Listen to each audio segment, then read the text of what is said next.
Test बस numbers लाने के लिए नहीं होते। हम्म। पापा तो बोलते हैं कि यूपीएससी करो यूपीएससी करो, तो बुरा मानने की बात नहीं है।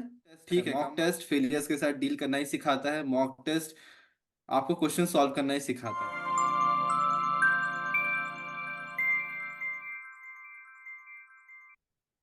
ये सेशन आज हम रोहित के साथ बना रहे हैं और इस सेशन में हम कवर करने वाले हैं वो सभी क्वेश्चंस जो कि एक एस्पिरेंट जो बायोटेक्नोलॉजी की प्रिपरेशन कर रहे हैं उनको हेल्प मिले। Rohit, you have scaled new heights in GATE 2024 biotechnology paper. Congratulations on your fantastic achievement in the GATE 2024 BT paper. Thank you so much sir. Can you please tell us something about yourself and the college you attend? Also, which GATE paper did you take? And could you share your rank, GATE score, marks for GATE 2024 biotech paper? Okay. So, my name is Rohit Samanta, and I have done my undergraduate degree BTech from NIT Raipur in biotechnology, and I have applied for GATE 2024 in biotechnology, and I have scored 63 marks out of 100, and with the GATE score of 709 and All India rank 59. Amazing amazing, बहुत अच्छी rank तुमने हासिल की और ये एक बहुत बड़ा अचीवमेंट है डबल डिजिट रैंक लाना किसी भी एग्जाम में। डबल डिजिट और सिंगल डिजिट एक सपना होता है हर एक एस्पिरेंट का जो प्रिपरेशन कर रहा है किसी भी कॉम्पिटिटिव एग्जाम का। और जैसा कि तुमने बताया 63 मार्क्स तुम्हारे आए हैं, right? Yes, sir. Great great. Find my test के जितने भी टॉपर्स हैं उनका मतलब अंडर 100 जो भी हैं सबका अराउंड इतना ही है, लाइक 60 to 80। जो ऑल इंडिया रैंक 1 है फाइंड माई टेस्ट से उनका 83 के आसपास I think. So it's great achievement और बहुत खुशी होती है कि तुम हमारे स्टूडेंट हो और इस तरह से तुमने क्रैक किया है गेट। मेरा नेक्स्ट क्वेश्चन है तुमसे कि ये तुम्हारा फर्स्ट अटेम्प्ट था या is it your second attempt? Sir ये फर्स्ट अटेम्प्ट था। That's great. फर्स्ट अटेम्प्ट में सिंगल डिजिट और डबल डिजिट रैंक लाना, it's not an easy task. मैं समझ सकता हूँ बहुत मेहनत की है तुमने। What are the benefits of cracking the GATE biotech paper? Are there any job opportunities in PSUs और प्राइवेट सेक्टर? बहुत से बच्चों को लगता है कि गेट सब लोग देते हैं बीटेक में, बट जो फर्स्ट ईयर में होते हैं या जो अभी बीटेक में एडमिशन लेने वाले हैं बायोटेक में उनको गेट के बारे में पूरा नॉलेज नहीं होता। तो तुम थोड़ा सा डिस्क्राइब करोगे कि गेट क्यों जरूरी है, जॉब अपॉर्चुनिटीज क्या हैं गेट के बाद? सर बोले तो गेट एक ओवरऑल पेपर है। ओवरऑल मतलब उससे जॉब भी लग सकती है आपकी, आप पीएचडी भी कर सकते हो, आप एमटेक में भी जा सकते हो। तो it's an all round paper okay. और सही में बहुत बेनिफिशियल है। मतलब एक गेट पेपर क्रैक करो 3 साल तक, वो गेट स्कोर भी वैलिड होता है। आप कहीं भी अप्लाई कर सकते हो, पीएसयू, आप जॉब्स में अप्लाई कर सकते हो। वो एक अचीवमेंट हो जाता है गेट क्रैक करना। तो दैट्स या मत GATE is like an all round paper, you can give it. It's never a loss to give this GATE examination, always a win win situation. agree. What are the best options after BTech in biotech for non-qualified or who don't want to attempt GATE exam?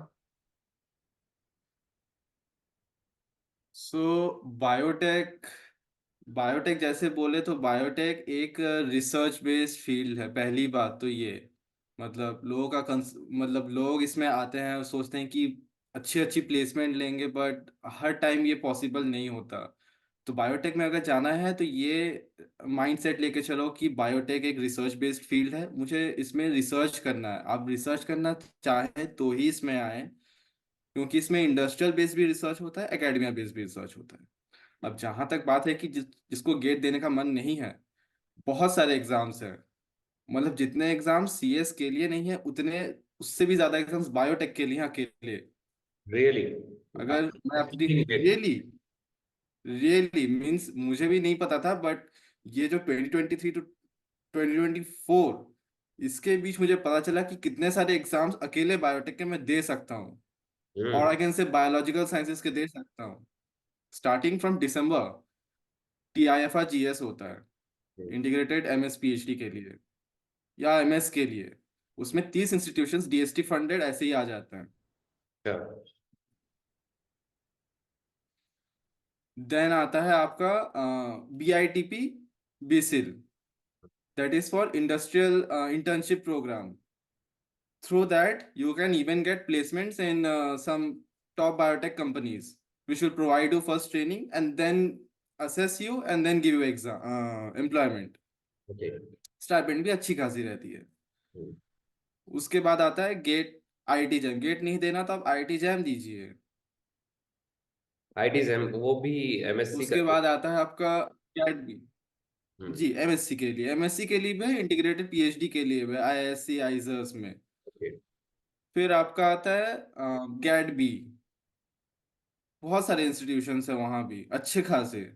उसके बाद कुछ research institutes का खुद का exam आता है, जैसे IIT Trivandrum, IS आइजत Trivandrum का, उसका खुद का MSc एंट्रेंस टेस्ट होता है।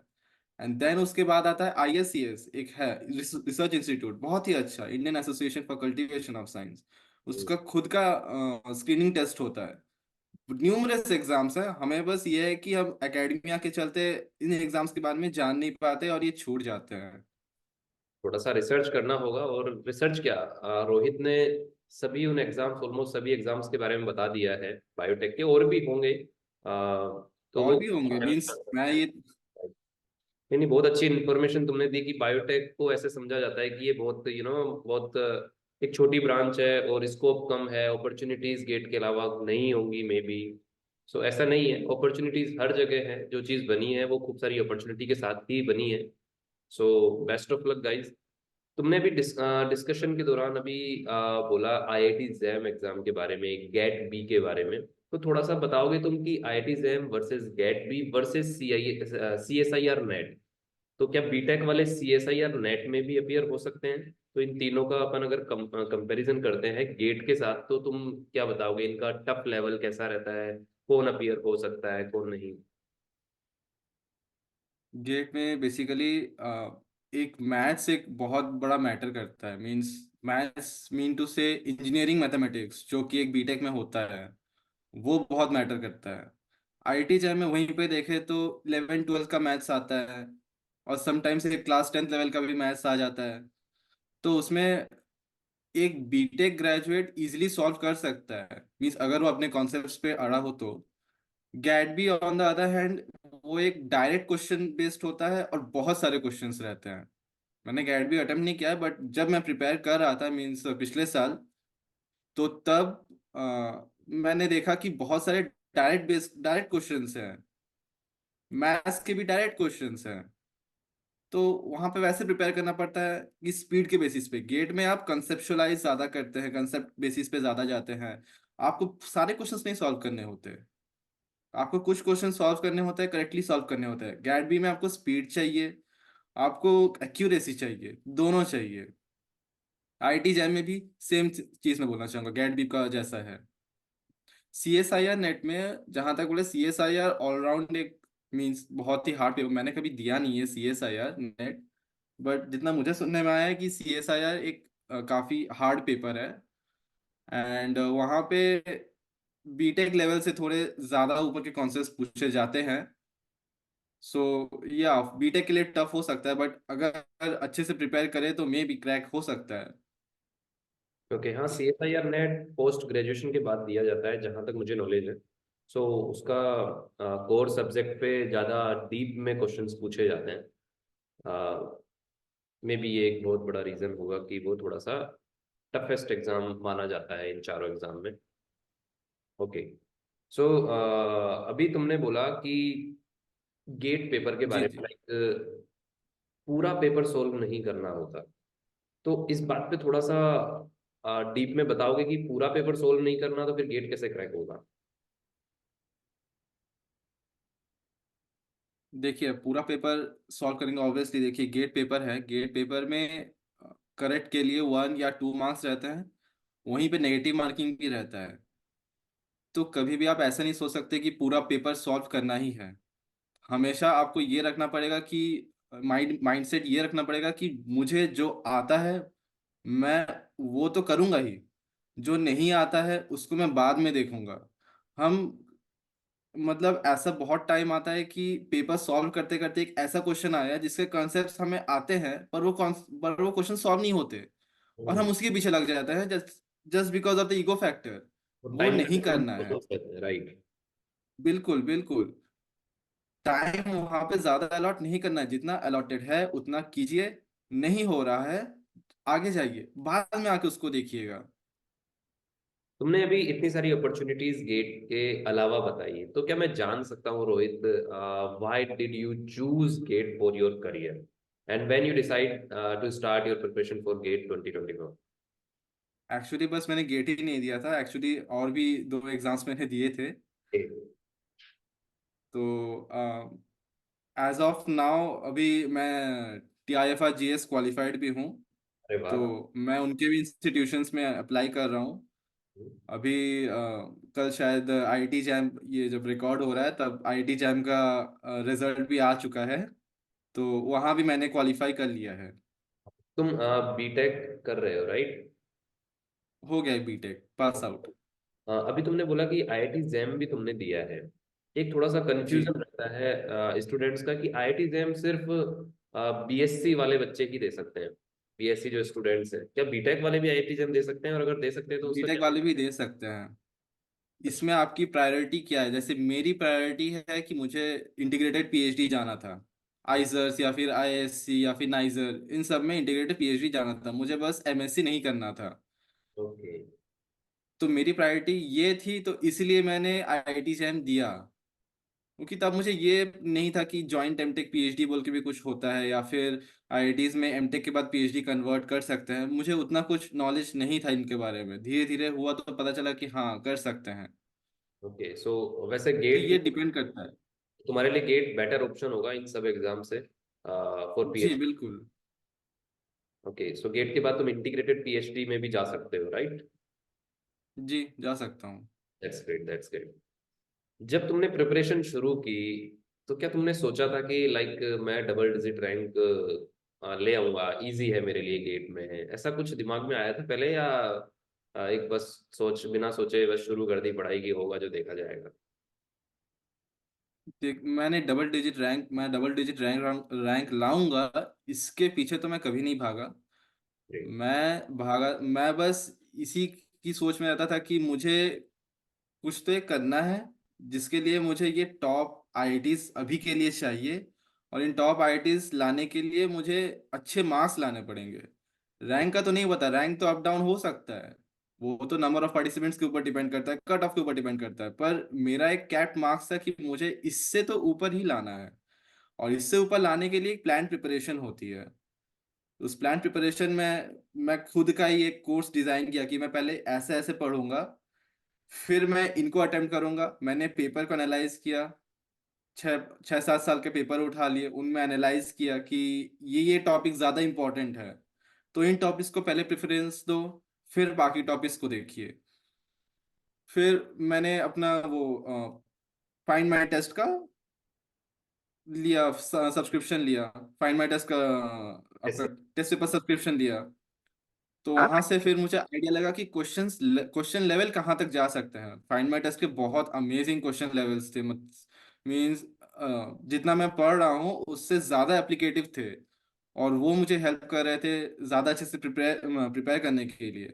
और एक बात जो है, मॉक टेस्ट बस, मैं ये बोलना चाहूँगा, मीन्स वो सबका मिसकंसेप्शन शायद हो सकता है, मॉक टेस्ट बस नंबर्स लाने के लिए नहीं होते। हम्म। मॉक टेस्ट होते हैं आपके फेलियर्स को भी जज करने के लिए।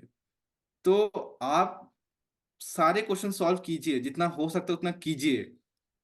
नहीं आता है तो भी अटेम्प्ट कीजिए मॉक टेस्ट में, बट आपको सीखने को मिलेगा। वहां पे भले ही आपके कम मार्क्स आए, हो सकता है कभी कभी आप उस क्वालिफिकेशन मार्क्स से भी कम मार्क्स लाए, बट वहां सीखने को बहुत कुछ मिलेगा। तो अटेम्प्ट करना चाहिए सारे questions. Great, and thank you so much for sharing your honest review about Find My Test series. And मेरा क्वेश्चन है कि तुमने अभी, क्वेश्चन नहीं है मेरा, ये सजेशन ही होगा तुम्हारे तरफ से। मेरा सजेशन उन एस्पिरेंट्स को जो प्रिपरेशन कर रहे हैं, कि रोहित ने कितनी अच्छी बात बोली कि रोहित कभी भी रैंक के पीछे नहीं भागा है। रोहित हमेशा मार्क्स लाने पे ध्यान दिया है कि मेरे अच्छे मार्क्स आने चाहिए, रैंक कोई भी आ रहा हो। तो इससे पता लगता है कि आपको सिर्फ हमेशा अपने सब्जेक्ट पे कमांड रखनी है, अब जो भी है वो सब पूरा पढ़ना है, जो तुम पढ़ रहे हो वो तुम्हें आना चाहिए। बस इस चीज पे अगर आपने फोकस किया तो डेफिनेटली आप अच्छी रैंक के साथ गेट क्रैक कर पाएंगे, लाइक रोहित। तो राइट रोहित, बहुत अच्छी स्ट्रेटजी थी। अभी तुमने बताया कि तुमने एक पूरा प्लान रेडी किया था, उस प्लान के बारे में भी जानेंगे कि कैसे तुमने पूरा प्लान डिजाइन किया। सो मेरा तुमसे नेक्स्ट क्वेश्चन है कि अभी तुमने गेट को क्रैक किया है, क्या अब तुम यूपीएससी की ओर अपनी नजर गड़ाए बैठे हो, लाइक मैंने गेट जैसा बड़ा एग्जाम क्रैक किया है तो अब मेरा टारगेट है यूपीएससी को क्रैक करना? सो ऐसा कुछ प्लान है? नहीं नहीं, बिल्कुल भी नहीं। मतलब पापा तो बोलते हैं कि यूपीएससी करो यूपीएससी करो, बट ऐसा नहीं है। कि पापा? मैं खुद जानता हूँ कि यूपीएससी वैसा नहीं हूँ मैं। ओके, ये भी बहुत बड़ी बात है कि अपना लेवल खुद को पहचानना चाहिए, और आप किस चीज के लिए बने हैं वो अपने आप को क्लियर होना चाहिए। लोग किधर भाग रहे हैं, अगर आप भी उधर ही भागोगे तो थोड़ा सा गड़बड़ाहट हो जाएगी चीजों में। वही। पैशन को फॉलो कर रहे हैं, करते रहिए और उसी तरह से आगे बढ़ते रहिए। Let's talk about the GATE biotech paper now. If we compare both years paper, what was the difficulty level of GATE 2023 and 2024? और क्या ऐसा है कि आईआईएससी बैंगलोर पेपर बहुत टफ बनाती है, क्या ऐसा भी कुछ सीन है? आईआईएससी बैंगलोर का मैंने 2016 में आईआईएससी बैंगलोर ने ही पेपर बनाया था, वो पेपर भी मैंने सॉल्व किया था। तो दोनों के ट्रेंड मतलब ऑलमोस्ट सिमिलर थे। आईआईटी आईआईएससी बैंगलोर ने जो सिंगल चॉइस है मल्टीपल चॉइस है उनको हल्का इजी रखा। पर वहीं पे जब न्यूमेरिकल टाइप की बात आई, उसने ऐसे ऐसे क्वेश्चंस डाले, मतलब कोर बायो प्रोसेस के क्वेश्चंस डाले। मतलब मोस्ट ऑफ द स्टूडेंट्स जहाँ पे मिस करेंगे वैसे ही क्वेश्चंस डाले। तो हम्म। ट्रेंड तो आईआईएससी का अलग से सेम ही है। और जहाँ तक बात है प्रीवियस ईयर के आईआईटी पेपर्स की, तो प्रीवियस ईयर आईआईटी पेपर्स में जैसे पिछले बार आईआईटी कानपुर का था, तो आईआईटी कानपुर ने जैसे पेपर डिजाइन किया था उसने सिंगल चॉइस और मल्टीपल चॉइस भी उसने हार्ड रखे थे। वहीं पे न्यूमेरिकल टाइप उसके स्लाइटली इजी लगे मेरे को in compare to IISc Bangalore. अच्छा। हम्म। बहुत बढ़िया, बहुत बढ़िया। तो ऐसा ही ट्रेंड है उसका। Okay, which book did you follow for GATE BT preparation? कोई ऐसी बुक्स जो कि सेल्फ स्टडी जो कर रहे हैं उन लोगों को काफी हेल्प करेंगी, या तुमने कोई बुक फॉलो ही नहीं की? नहीं, ऐसा तो बोलना गलत होगा। बुक फॉलो नहीं की, बुक मैंने फॉलोज की थी। कुछ प्रोफेसर्स के नोट्स, मेरे खुद के प्रोफेसर्स के जो नोट्स हैं उनसे भी हेल्प मिली थी। एंड मैंने एक बुक फॉलो की थी जो मीन्स एक गाइड की तरह है, पाथ फाइंडर की है, बायोटेक्नोलॉजी ए प्रॉब्लम अप्रोच। तो वो बहुत ही एक ऑलराउंडर बुक है। मीन्स अगर आपको शॉर्ट में कोई कॉन्सेप्ट समझना है और कॉन्सेप्ट क्रिएट भी करना है, क्वेश्चंस भी सॉल्व करने हैं, वो बुक बेस्ट थी। और उसका ही एक मॉलिकुलर बायोलॉजी एंड टेक्निक्स का एक बुक है। उसमें आपको सारे क्रोमेटोग्राफिक या फिर इलेक्ट्रोफोरेसिस के जितने टेक्निक्स हैं, पीसीआर वगैरह, वो सभी आपको वहाँ पे ऑल राउंड मिल सकते हैं। तो हाँ, यही था मतलब। और बाकी एडिशनल मैंने बायो प्रोसेस के लेक्चर्स सुने, ऑनलाइन यूट्यूब पे पढ़े थे, बायो प्रोसेस के लेक्चर्स सुने, नोट्स बनाए। एंड हाँ, बस यही। बहुत गुड।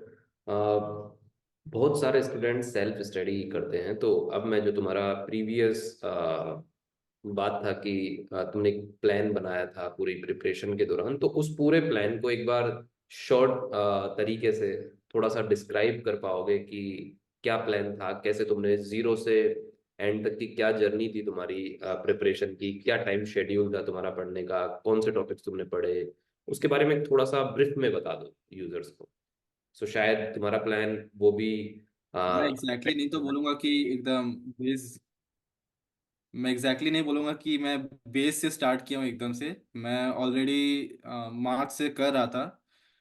मुझे पता था कि मैं मिस कर चुका हूँ गेट और आईटी जैम, तो मेरा ऐसा था कि आईएससीएस का जैसे बोला उसका एक एग्ज़ाम था, तो मैं उसी के लिए प्रिपेयर कर रहा था। तो वहाँ से मैंने बस बायोकेमिस्ट्री से स्टार्ट कर दिया था तब। तो ऑलरेडी कॉलेज ख़त्म होते होते मेरे कुछ मतलब ऐसा था कि कुछ टॉपिक्स मेरे कवर हो गए थे। उसके बाद मैंने गेट का पेपर एनालाइज किया कि कहाँ कहाँ से किस किस ईयर में मोस्ट ऑफ द क्वेश्चंस आए थे। देखा कि biochemistry, genetics, molecular biology, cell biology, इन सब से आए थे, माइक्रोबायोलॉजी से आए थे। तो इन सब को in the order of preference मुझे कैसे पढ़ना है, मैं कैसे उसको अपने तरह से सुटेबल बना सकता हूँ पढ़ने के लिए, मैंने वैसा डिज़ाइन किया। मेरा ऐसा था कि हार्ड टू इजीएस्ट मैं प्रिफर करता हूँ, तो मैं जो कवर कर चुका हूँ वो सबसे लोएस्ट प्रेफरेंस, और मैं जो कवर करने वाला हूँ जो सबसे हार्ड है उसको मैं हाईएस्ट प्रेफरेंस पे रखता हूँ, और जो जिससे सबसे ज़्यादा क्वेश्चंस भी आते हैं। तो ऐसा मैंने डिजाइन किया। उसके बाद मैं अकॉर्डिंगली नोट्स बनाते गया हर एक का। मैं पढ़ते जा रहा हूँ, जो पढ़ा बिना देखे नोट्स बनाते जाओ। इससे क्या होता है कि मतलब जितना पढ़े हो उतना दिमाग में है या नहीं, कॉन्सेप्ट ठीक बैठ रहे हैं या नहीं, वो मतलब रहता है, मतलब नोट में रहता है कि सही पढ़ रहे हैं कि नहीं। उसके बाद जितना मैंने पढ़ा उतने में ही एक मॉक टेस्ट या फिर प्रीवियस ईयर का क्वेश्चन पेपर उठाओ और करना शुरू कर दो। इससे पता चलेगा कि आप कितने पानी में हो और आपको कितना और करना है। फिर तो फाइंड माई टेस्ट के टॉपिक वाइज मैंने वो सॉल्व करना स्टार्ट कर दिए। उसमें अच्छा ये है कि टॉपिक वाइज करने से आपको ये रहता है कि टॉपिक वाइज ये टॉपिक मेरा कंसोलिडेट हो गया, ये टॉपिक में कोई प्रॉब्लम नहीं है, कॉन्सेप्ट्स क्लियर हैं। ऐसे करते करते करते करते मैंने प्रिपरेशन किया, और लास्ट में जितना हो पाया मेरे से। बहुत बढ़िया। सो तुमने कोई भी एक टॉपिक कवर किया और उसके जस्ट बाद तुमने फाइंड माय टेस्ट का टॉपिक वाइज टेस्ट दिया, इसी तरह से तुमने फिर सब्जेक्ट वाइज जी टेस्ट किया, पूरा वो सब्जेक्ट कवर हो गया, राइट? और फिर तुमने फुल मॉक जी जी सर। टेस्ट जनवरी में शुरू किए या दिसंबर में शुरू किए फुल मॉक टेस्ट देना? मैंने फुल मॉक टेस्ट बीच बीच में किया था। अच्छा। मीन्स मैं जितना भी कवर कर रहा हूँ उसमें ही एक फुल लेंथ मॉक टेस्ट कर लीजिए, ऐसा है। ये थोड़ा सा इंटरेस्टिंग होने वाला है। लाइक एस्पिरेंट्स को ये लगता है, सभी एस्पिरेंट्स को, कि जब पूरा सिलेबस हो जाए उसके बाद एक साथ फुल टेस्ट देते जाओ एग्जाम तक। तुमने स्ट्रेटेजी थोड़ी सी डिफरेंट अपनाई, लाइक तुम एक सब्जेक्ट जी, होता है फिर फुल टेस्ट दे रहे हो। सो इसके बारे में बताओगे कि क्या फायदा है ऐसी स्ट्रेटेजी का जो तुमने अपनाई, और कैसे? मेरे को ऐसा लगता है कि सर, हाँ,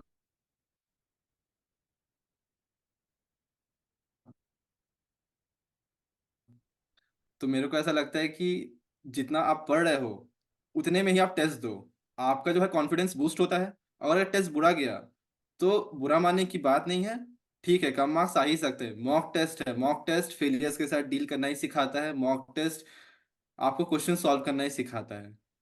तो मेरा ये था कि जितना माइंड में है उससे करो, जितना बनता है। At the end of the day exam में भी वही होता है, जितना माइंड में है उसी उसी में आपको परफॉर्म करना होता है। वही चीज आप अनकवर्ड सिलेबस में करना स्टार्ट कीजिए। हाँ, बहुत सारे मॉक टेस्ट हैं तो लास्ट में दो तीन बचा के रखो, उसमें आपको फुल फुल सिलेबस जितना आपने कवर किया उससे करो।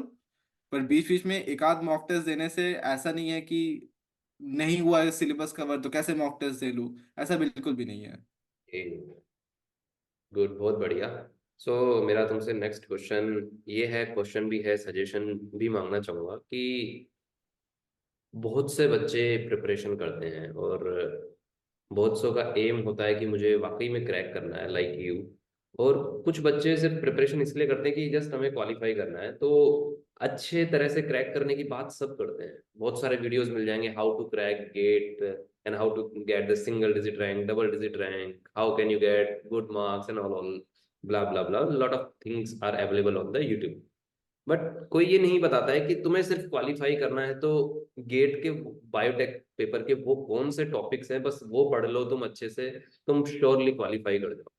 और क्या क्वालिफाई करके वो क्या कर सकते हैं एस्पिरेंट्स? जस्ट क्वालिफाई करने के बाद भी क्या उनके लिए कोई छोटी सी भी अपॉर्चुनिटी बच पाती है, या फिर गेट बायोटेक में आपको क्वालिफाई करने से कुछ भी नहीं होने वाला, आपको तो क्रैक ही करना पड़ेगा बहुत अच्छे मार्क्स से? देखिए वो तो अब डिपेंड करता है कि मतलब कैटेगरी वाइज डिपेंड करता है। एक रैंक के बाद शायद ही कोई ज़्यादा अपॉर्चुनिटी बचती है, क्योंकि ऑब्वियसली सबको ही चाहते हैं कि अच्छी अपॉर्चुनिटी मिले, और अच्छी अपॉर्चुनिटी के लिए एक अच्छी रैंक लाना तो ज़रूरी है। एक अच्छा स्कोर, गेट स्कोर तो जरूरी है, वरना वही कि गेट स्कोर है पर अप्लाई कर रहे हैं तो शॉर्टलिस्ट नहीं हो पा रहे हैं, ऐसा हो जाता है।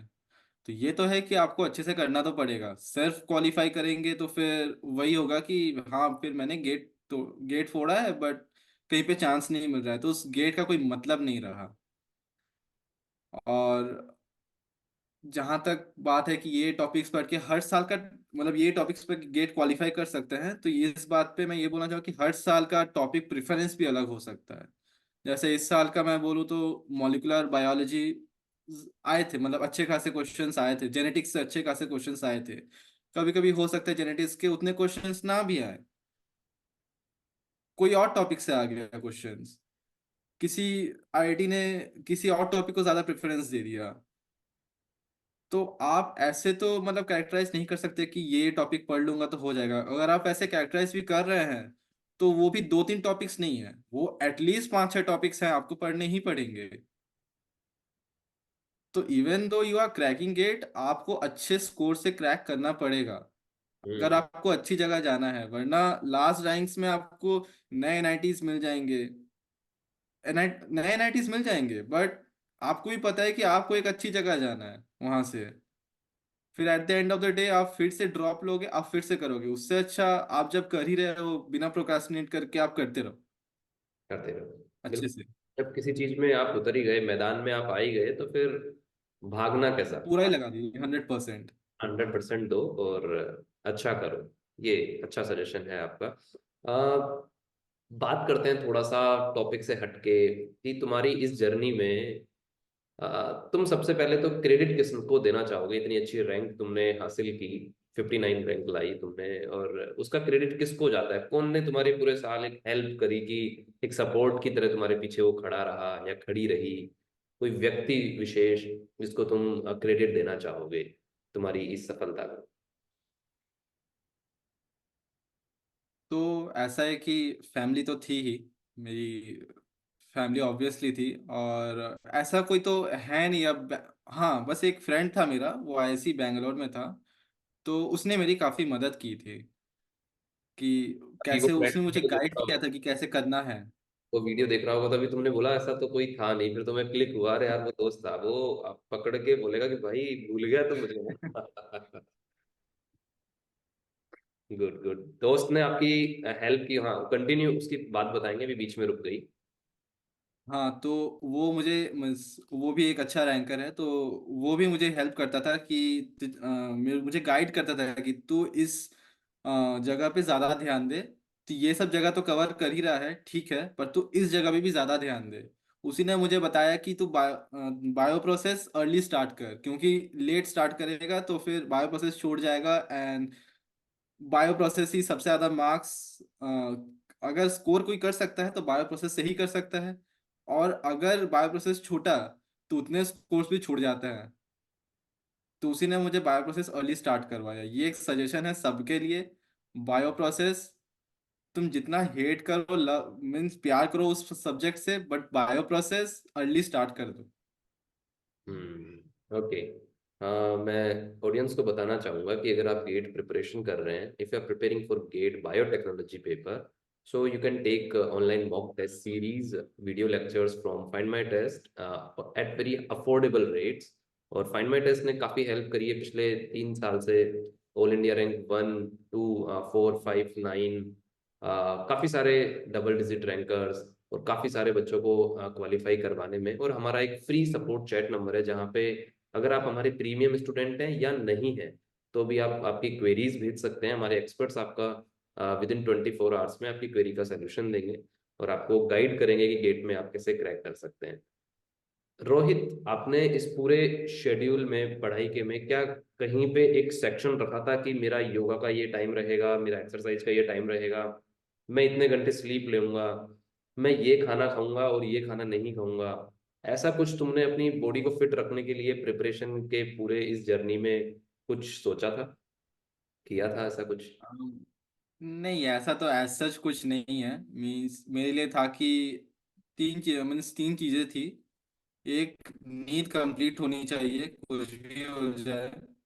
तो मैंने डिवाइड कर रखा था वो 8-8-8 वाला। 8 घंटे पढ़ो, 8 घंटे मौज करो, 8 घंटे सो। अच्छा। सिंपल रूल 8 घंटे। अब 8 घंटे कौन ही मतलब मौज कर सकता है, अब 8 घंटे कौन ही, उससे ज्यादा कौन सो सकता है, मीन सो तो सकते हैं, बट एक एनफ है, जो दे रहा है, टेस्ट के लिए प्रिपेयर रिक्वायर्ड, कर रहा है, रिक्वायर्ड स्लीप 8 घंटे। 8 घंटे is required, more than required. Required, तो राइट। मेरे लिए तो ये था।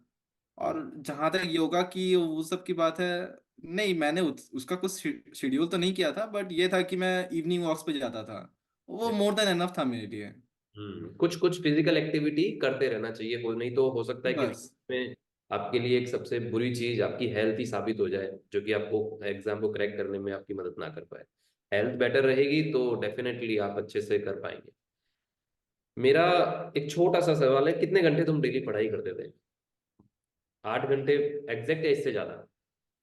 8 घंटे बहुत कम क्या है, मतलब ऑन एवरेज देखे तो ऑन एवरेज 5 घंटे, और अगर ऐसा बोलूँ कि मतलब मोस्टली कितना पढ़ाई करता था तो 6 घंटे।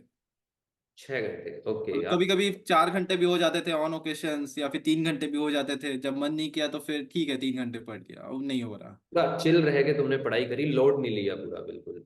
नहीं। बिल्कुल मस्त रहना चाहिए और पढ़ते रहना चाहिए, तो शायद अपना कंसंट्रेशन पावर भी ठीक रहता है। अगर प्रेशर करके अपने आप को कि पढ़ना ही है पढ़ना ही है, तो मन भी वहाँ पढ़ाई में नहीं लग पाता। ये बहुत अच्छी बात बताई तुमने।